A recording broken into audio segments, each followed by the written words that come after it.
colocar um texto aqui, o Léo, Jó, capítulo de número 23 e verso de número 13. Poderíamos colocar tantos outros versículos, mas esse é bem claro para servir aí de alicerce para o nosso coração em relação a essa verdade, de que Deus, Ele manda e desmanda. Ele faz o que Ele quer. E muitas vezes nós, quando não gostamos daquilo que Deus está a realizar no nosso coração, há um choque de interesse entre o interesse de Deus e o meu. Qual o interesse que vai prevalecer? O interesse de Deus. É por isso que nas nossas orações nós devemos afinar a nossa vontade com a vontade de Deus. Devemos procurar, através de uma vida de aproximação a Deus, em oração e leitura da Bíblia, sintonizar o nosso coração ao coração de Deus, para que nós não choquemos a nossa vontade com a vontade de Deus. Muitas pessoas fazem isso e por isso vivem uma vida difícil, porque Deus muitas vezes está direcionando para um lado e a pessoa quer ir para o outro. Não vai dar bom.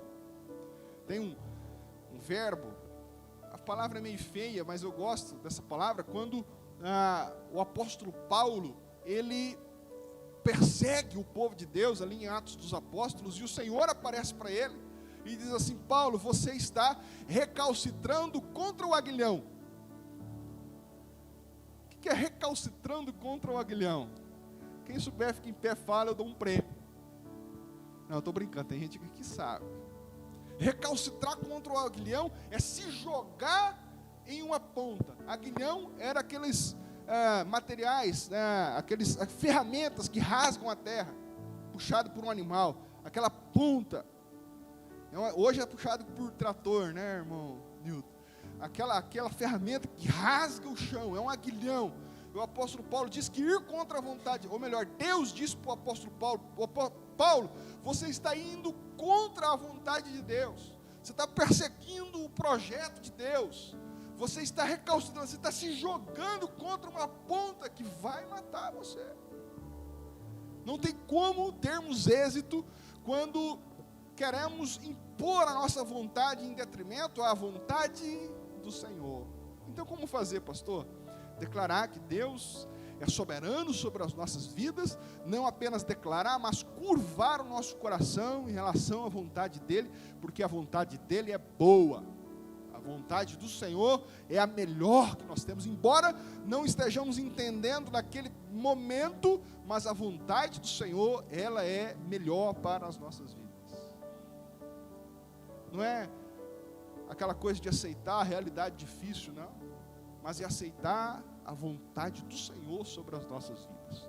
Tem muitas pessoas que ficam se perguntando, se inquietam no coração: puxa, por que eu não tenho isso? Por que o outro tem?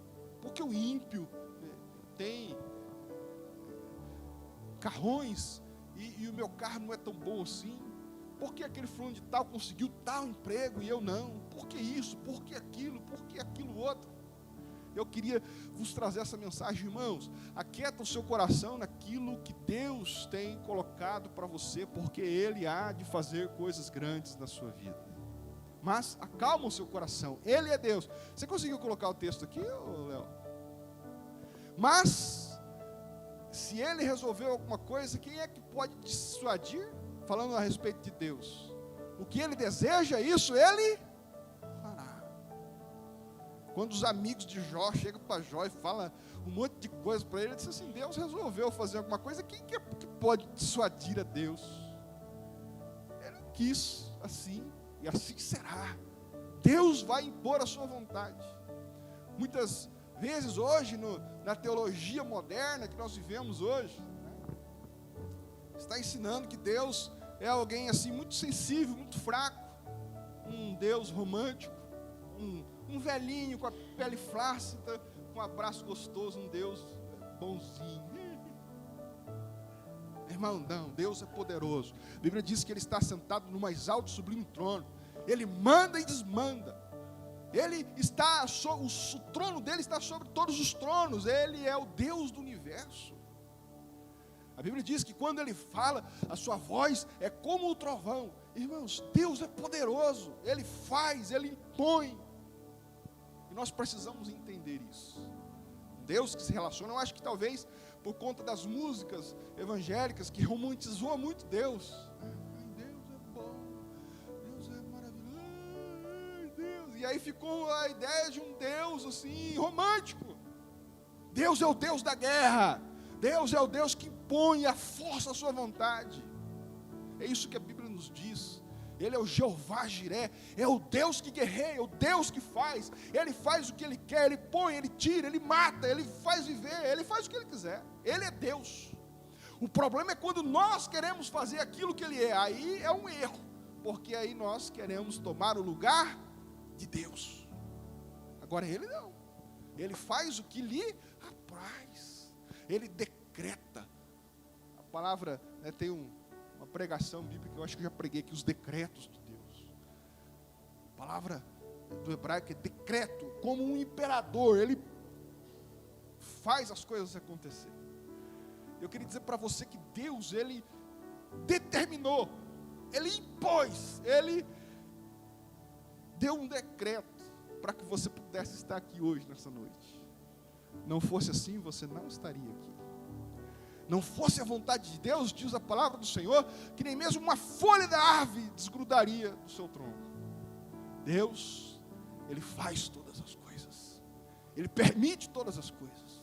Por mais que talvez a nossa humana mente não consiga entender, porque nós temos a nossa limitação ética, moral, mas não conseguimos compreender as grandezas de Deus, como por exemplo, como alguém pergunta por que tem criança que passa fome, por que há guerra, por que há pessoas que sofrem injustamente, e nós queremos buscar respostas, mas irmãos, a grande resposta bíblica é que Deus está no controle de todas as coisas.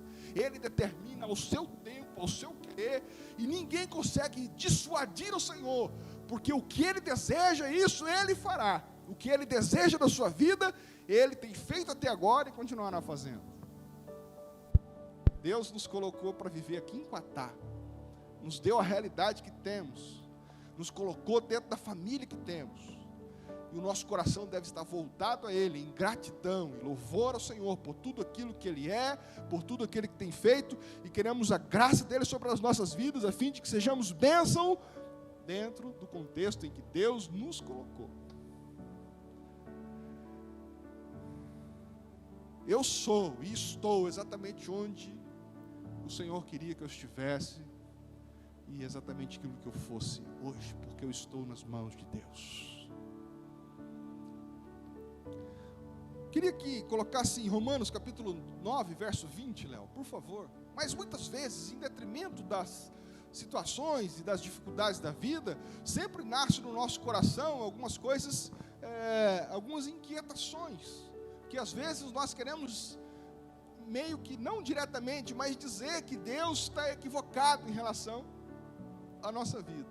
Não tem assim, aquele dia que às vezes a gente fala até brincando, mas fala, eu estou bravo com Deus, e Deus, Ele impõe a vontade dEle. Mas olha que o apóstolo Paulo fala em Romanos capítulo 9, verso 20, quem és tu, ó homem, para discutires com Deus? Porventura pode o objeto perguntar a quem o fez, por que me fizeste assim? O contexto aí é de um vaso na mão do oleiro. O vaso pode dizer para o oleiro, você está me fazendo mais tortinho para cá, mais tortinho para lá. Não, o oleiro faz o vaso com o material que está nas suas mãos, da forma que ele quer, e assim é a nossa vida. Há outros textos das Bíblias, dos profetas também, o povo discutindo o que estava acontecendo com eles, era bom ou ruim, e Deus envia então os seus profetas para dizer, quem são vocês? Para dizer para mim o que é que eu tenho que fazer. Eu sei o que é que tenho que fazer. Os meus propósitos são eternos. E Ele tem colocado na nossa vida coisas maravilhosas. E eu louvo ao Senhor porque dentro dos decretos de Deus, um dia Ele pensou e decidiu que eu pudesse ser pastor aqui da igreja de vocês. A nossa igreja, com todos os meus defeitos e limitações. Que bênção. O ano que vem vai completar 15 anos que eu estou aqui pastoreando a Igreja Cristã Evangélica de Quatá. Louvo o Senhor por isso. Que alegria, que gratidão ao Senhor por essa oportunidade de poder servi-lo, pregando a sua palavra e a sua vontade. Mas é por isso que o nosso coração deve não se acomodar às circunstâncias da vida, mas se acomodar no coração de Deus, se acomodar na vontade de Deus, e colocarmos a nossa vida e todas as nossas expectativas nas mãos do Senhor. Jesus nos fala isso lá no Evangelho, capítulo de número 4, de Mateus, dizendo que, irmãos, em relação ao dia de amanhã, nós não temos como saber. Basta cada dia o seu mal, e nós devemos colocar todas as nossas ansiedades em relação ao dia de amanhã nas mãos do Senhor. Por que você anda aflito, aflita em relação ao dia de amanhã, o que há de ser, o que há de ser da sua família, dos seus filhos, dos seus negócios? Acalma o seu coração. Se alegra porque hoje o Senhor te deu vida, te deu graça, te deu família, te deu a oportunidade de servi-lo, e Ele está no controle de todas as coisas. Amanhã, a Bíblia diz que está nas mãos do Senhor. Aleluia. Tem uma frase bonita que diz que, não só bonita, mas como verdadeira, tem uma frase que diz que nós não devemos temer o dia de amanhã. Obrigado. Nós não devemos temer o dia de amanhã, porque Deus está lá. O que é de ser do Brasil, as discussões políticas, econômicas, dos negócios, o que é de ser dos meus filhos, o que é de ser dos nossos irmãos que estão doentes, o que há de ser? Há de ser aquilo que Deus quiser. Ele está lá. Não discutiremos, não levantaremos o nosso coração, nossa voz contra os propósitos do Senhor, antes nos acomodaremos, nos curvaremos ao Senhor, e dizendo: Senhor, o Senhor é o Deus de todas as coisas, nós queremos nos alegrar e vivermos alegremente essa vida, diante das coisas que o Senhor tem colocado nas nossas vidas. Há muitas pessoas também que confundem as coisas, e às vezes perguntam: poxa, eu que sirvo ao Senhor, eu que vou à igreja e tal, talvez eu não tenho as coisas que as pessoas lá fora têm.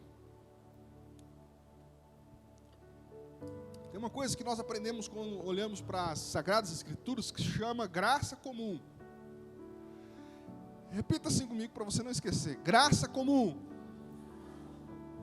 A graça comum é a graça que Deus dá a todos, mesmo sem as pessoas aceitar. A graça da salvação, ela é uma graça especial para a salvação. Nós precisamos aceitar Jesus Cristo e nos comprometer com Ele. Agora, a graça comum é dada a todos, mesmo aqueles que não acreditam em Deus e que falam contra Deus. Essas pessoas, elas são agraciadas todos os dias com bênçãos que Deus as dá, com alimento. Tem ateus terríveis que falam coisas absurdas contra Deus e que têm filhos lindos, saudáveis, tem a saúde, e tudo isso é Deus que os dá. É a graça comum. Ah, pastor, o senhor está inventando, não está na Bíblia. Tá, você quer ler comigo pelo menos um versículo? Tem outros, mas coloca aqui para mim, Mateus capítulo 5, verso 45.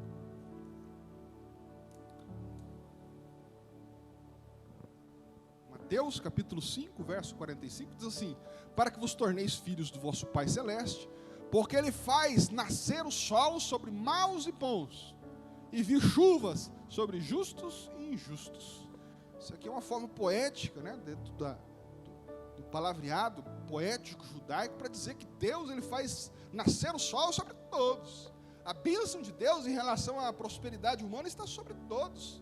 Não vai chover só na horta do crente, vai chover na horta do descrente também, sobre bons e maus. Essa é a graça comum, a graça do plano em que nós vivemos. E diante disso não devemos nos frustrar e então não vale a pena servir o Senhor.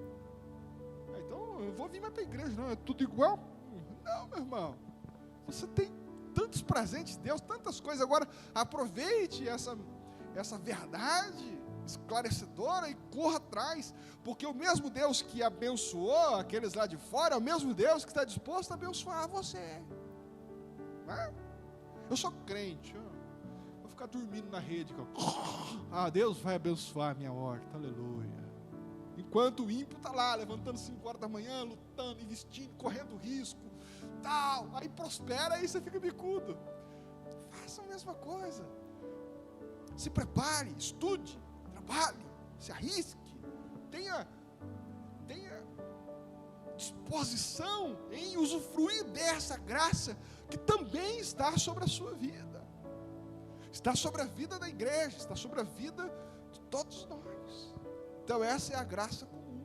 Usufrua dessa graça, usufrua dessa bênção, corra atrás dos seus objetivos, corra atrás. Deus há de abençoar você, Deus há de fazer coisas extraordinárias, mas não fica bicudo, porque Deus está dando mais para um e não está dando para o outro.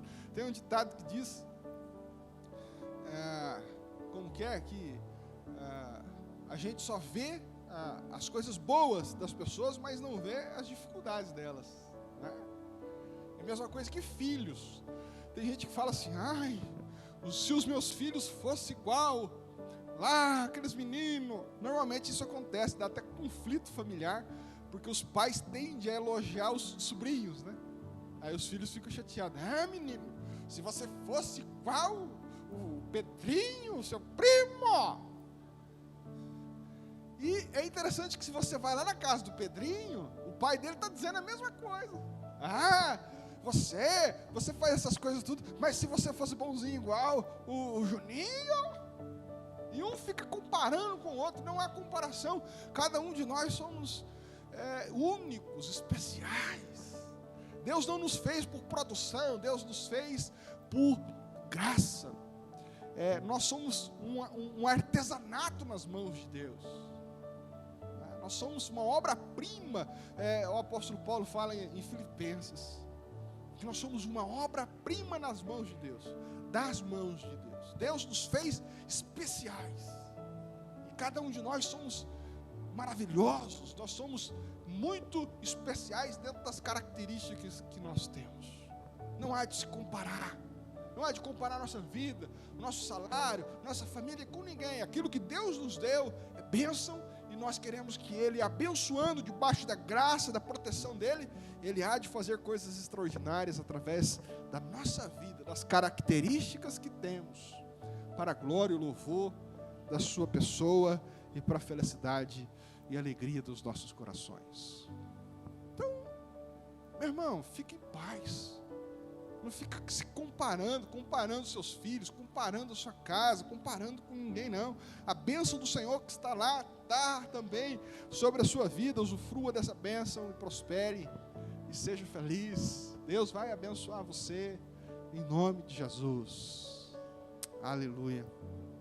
Então, a primeira palavra é ter. As outras vai ser mais rápido, viu, irmão?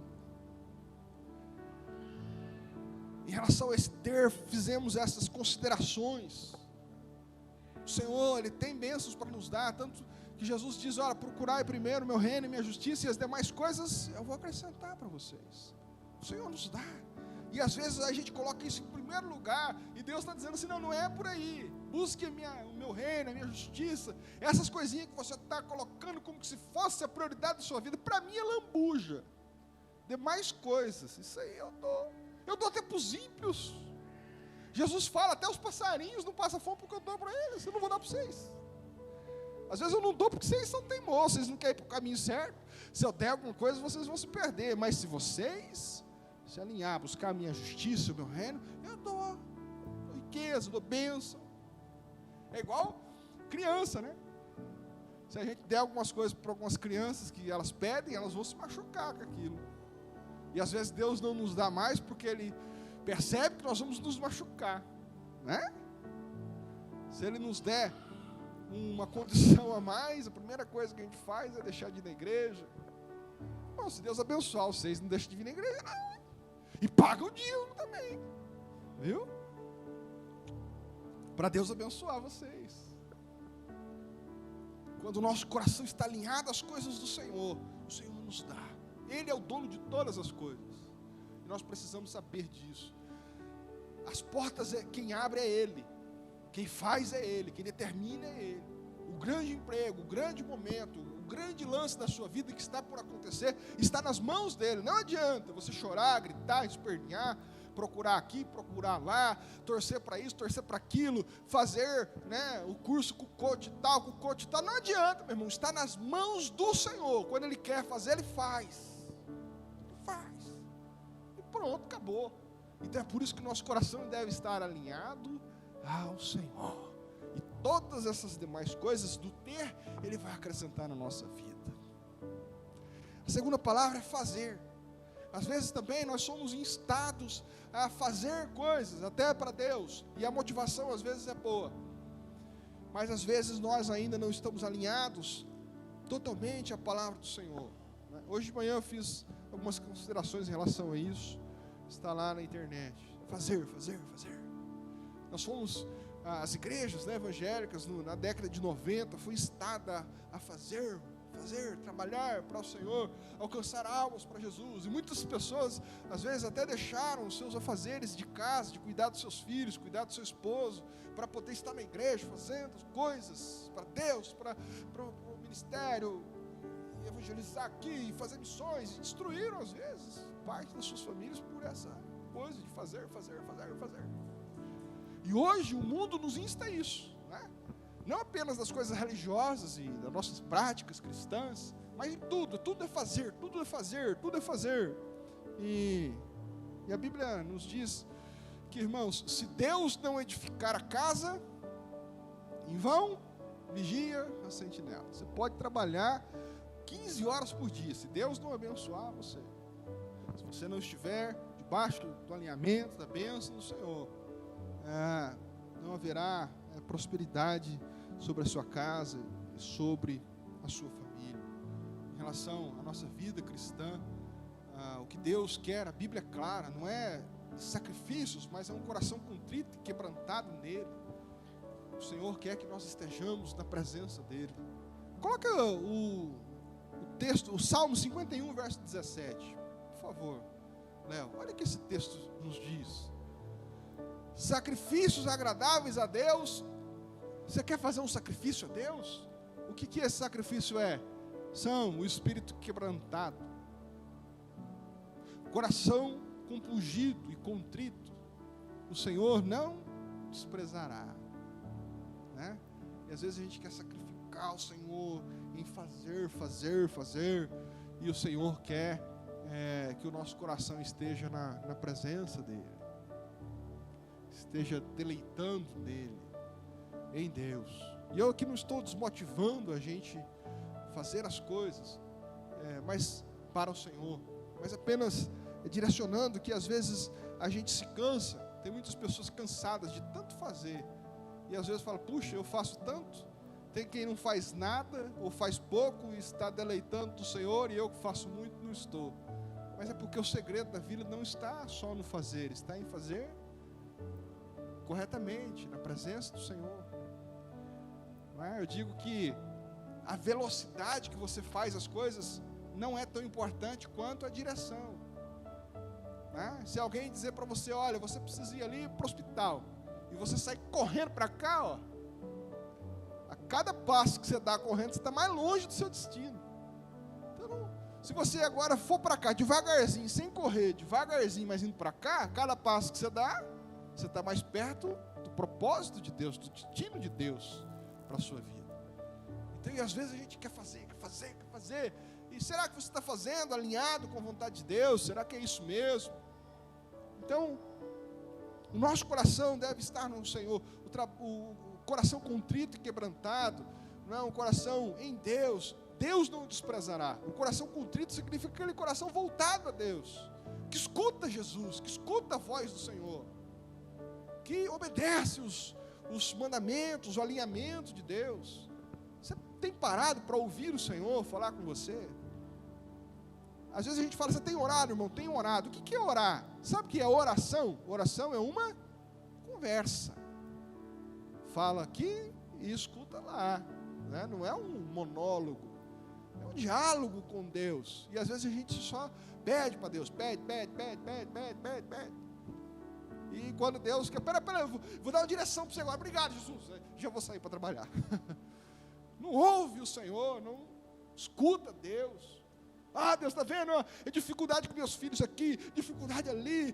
Deus, eu não sei o que falar para esse, eu não sei o que fazer para esse.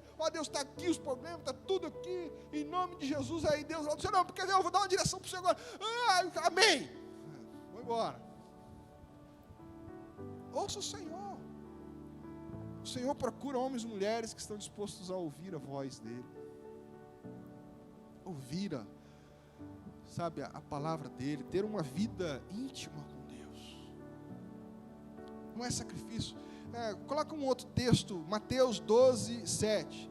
Deixa eu ver se é esse mesmo. Mateus 12, 7, Léo. Mas, se vós soubesseis o que significa misericórdia, quero, e não holocaustos, não teríamos condenado inocentes. O texto está dizendo que o que Deus quer não é holocaustos, sacrifícios. O que Deus quer é um coração misericordioso, um coração voltado para Ele, um coração nas mãos de Deus. Um coração, misericórdia, a palavra misericórdia é que olha a miséria do outro com o coração. É isso que Deus quer, que nós tenhamos a capacidade. A palavra misericórdia, misericórdia de cardia, de coração. A estrutura da palavra em si, ela significa isso, olhar para o outro com o coração quebrantado, contrito. E às vezes a gente está atrás de fazer, e aí a hora de ter um coração quebrantado, um coração contrito, um coração amável, nós não estamos dispostos a fazer isso. Mas eu fiz considerações em relação ao ter, considerações em relação ao fazer, e agora eu fecho falando em relação ao ser. Não é verdade? A grande ênfase do Evangelho, Deus nos chama para ser. Não é para ter, não é para fazer, mas é para ser. Ser um servo. Ser alguém com uma identidade. Fazer qualquer um faz. Ter, qualquer um tem. Agora ser, só tem você. E Deus te fez especial para que você seja especial na presença dEle. As pessoas estão perdendo essa essência bíblica. E é por isso que muitas pessoas estão deprimidas. Porque perderam a essência do ser. E acham que a grande felicidade da vida está no ter. E não está. Há pessoas vivendo em apartamentos luxuosos, riquíssimos, com muitos carros luxuosos, com muitos dividendos nas contas bancárias, mas extremamente infelizes. Há pessoas assim. Pessoas famosas, cantores, que alguns deles se mataram de overdose por falta de vida, falta de ser, não se entender quem é, não saber o propósito, a essência da vida. Com muitos, tendo muita coisa, não tinham nada, eram pobres. Há muitas pessoas que acham que o grande lance da vida, o grande propósito da vida é fazer. Eu vou fazer isso, vou fazer aquilo, fazer, e vou levantar, eu vou lutar, e faz. Preciso trabalhar mais, eu tenho que fazer mais, eu tenho que realizar, eu vou fazer uma obra, até na questão de igreja, de espiritualidade, eu tenho que fazer mais, eu tenho que ganhar mais almas para Jesus, eu tenho que ir, eu tenho que realizar, está cansado, está com 50 anos ainda, eu já está cansado, de tanto fazer, e não alcançou alegria, já realizou muitas coisas. É uma realidade dos pastores. Há muitos pastores, irmãos, com burnout, com depressões, homens que a vida inteira realizaram grandes coisas para o Senhor, que estão vazios. Homens que enchem o coração de muitas pessoas com palavras abençoadoras, com ministérios extraordinários, livros escritos, coisas lindas feitas, mas eles mesmos vazios, secos.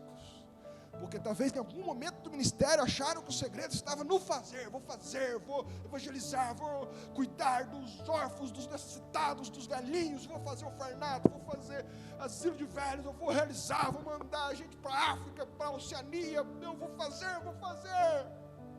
E se esqueceu que o Evangelho nos traz uma mensagem de ser. O Senhor quer que nós sejamos nós mesmos na presença dEle, e encontremos a essência que Ele tem para as nossas vidas. Em 1 Pedro capítulo 1, verso 15, a Bíblia nos diz, a primeira coisa, nós devemos ser santos. Sejam santos. Ser santo, o que significa? Não é só no sentido moral, ser certinho. Às vezes quando a gente lê sede santos, a gente já interpreta sede certinhos. Tem essa conotação também de seriedade com as coisas do Senhor. Mas ser santo significa ser separado para Deus. A ideia de ser santo é dizer, eu sou do Deus, eu sou do Senhor, a minha vida é dele. Jó, nós lemos o texto de Jó, ele disse isso, Deus me deu, Deus me tirou, louvado seja o nome do Senhor. Nu eu saí do pó da terra, nu eu vou voltar para a terra, mas louvado seja, eu sou dele, eu me santifiquei, o que eu fizer aqui, eu sou mordomo de Deus, o que eu fizer vai ser para a glória dele, os aplausos que eu receber vai ser para a glória dele, tudo que eu faço é para o Senhor, louvado seja, eu sou de Deus. É uma vida de santidade, uma vida de devoção ao Senhor. Talvez é isso que Deus espera de cada um de nós. Efésios 5, verso 1 e 2 também diz que nós devemos ser imitadores de Deus. Jesus, vamos lá para as palavras de Jesus, ele disse, olha, vocês precisam imitar a mim, aprender de mim que sou manso e humilde de coração. O que o Senhor espera de nós é esse coração humilde, contrito, quebrantado, parecido com Jesus, sabe? Não, talvez o aplauso, porque você vai ser um grande pastor, um grande missionário, uma grande pessoa de ícone. Vivemos a era dos ícones, né? E às vezes nos esquecemos que no dia a dia, no trato, na nossa vida diária, é ali que o Senhor nos desafia a sermos para o louvor da sua glória, da sua honra. Sermos homens e mulheres que honram o Senhor. E é ali que está a felicidade, não é os palcos, as luzes se apagam. Mas o nosso dia a dia, onde a luz do Senhor deve brilhar sobre as nossas vidas, iluminando a nossa vida para vivermos para a glória dele. Eu já contei essa história aqui, termino. Logo depois nós vamos cantar, tá bom? Passou o horário rápido ali a minha pregação. A história, irmãos, diz que um menino, um jovem pregador, estava se formando ainda. E o pastor disse numa grande igreja para ele, olha, você vai pregar no próximo domingo para a igreja. Estava se formando e foi a grande oportunidade de ele demonstrar para a igreja todos os seus conhecimentos. E durante toda a semana ele se dedicou, escolheu um texto, fez exegese do texto no grego, foi para o hebraico, olhou todos os livros de literatura, Flávio Joséfo, o grande historiador, e viu e estruturou e treinou aquela mensagem extraordinária com algumas pitadas de filosofia. Comprou um terno bonito, novo, se vestiu, Bíblia nova, e foi para a igreja. E ele pensou assim, eu vou dar um banho de teologia na igreja hoje. Eles vão ver quem é que sabe das coisas. Vou deixar o pastor no chinelo hoje. Os irmãozinhos que pregam lá, o diácono que prega na igreja, eles vão ver o que é uma pregação de verdade. E aí o pastor, na hora da mensagem, chama ele, e ele sobe as escadas do púlpito ensoberbecido. Eu sei, eu tenho, eu posso, eu sou agora um pastor formado. Subiu empinado, Rogério. O nó da gravata daqueles que realçam assim. Subiu e veio com a voz postada. Irretocavelmente todas as regras de uma boa oratória foram colocadas em prática. E ele fez aquela exposição do ponto de vista teórico brilhante. Mas não houve uma reação de graça no meio da igreja. Pelo contrário, a igreja não recebeu aquela mensagem. A igreja... E ele dizia assim, quem está sentindo a presença de Deus, dá um glória a Deus aí, ninguém dá. Só a mãe dele, fala glória a Deus, para ajudar. Mãe. E ele percebeu que a igreja não recebeu a palavra dele. E ele desceu do outro lado, humilhado. Cabisbaixo, falei, puxa vida, eu preparei tanto. Hoje era o dia de eu me consagrar como o grande pregador. E que vergonha. Parece que ninguém gostou da minha pregação, ninguém entendeu. Ele se enrolou todo e a coisa não pegou. Ele desceu, sentou humilhado no corredor lá.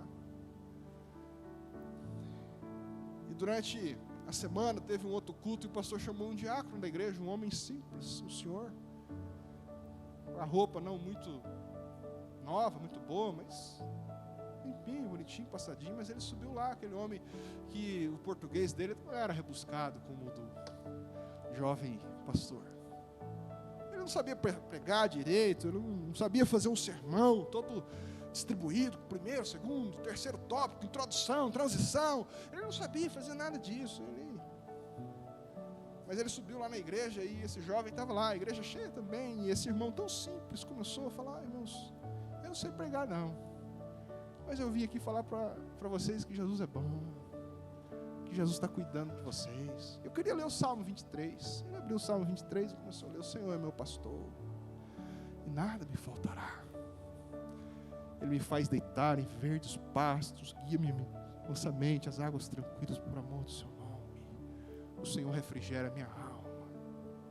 No terceiro versículo, a igreja estava chorando, recebendo aquela palavra de Deus que moveu o coração de todos. E aquele jovem pregador sentado lá olhando, falou assim: puxa vida, eu me esmerei, eu que fui, ninguém gostou. Esse irmãozinho foi lá, sem técnica nenhuma, começou a ler o texto, e as pessoas receberam a palavra e foram tocadas, e que coisa extraordinária. E acabou o culto. É claro que o pastor foi lá conversar com esse irmãozinho e disse: irmãozinho, qual que é o segredo? Conta para mim. Qual que é o segredo de fazer a diferença como o irmão fez? E aquele irmão simples, mas cheio de sabedoria, olhou para ele e falou assim: olha, se você, naquele dia que você pregou, tivesse subido do jeito que você desceu, você teria descido do jeito que você subiu. Você subiu todo cheio de si e desceu humilhado. Agora, quando nós subimos lá humilhados, pronto a servir, sendo aquilo que nós somos, sem querer ser mais e ser menos, então o Senhor nos honra e nós descemos daquele púlpito honrados, louvando o Senhor. E com essa mensagem eu queria dizer: o nosso desafio, o desafio para o nosso coração é sermos quem nós somos.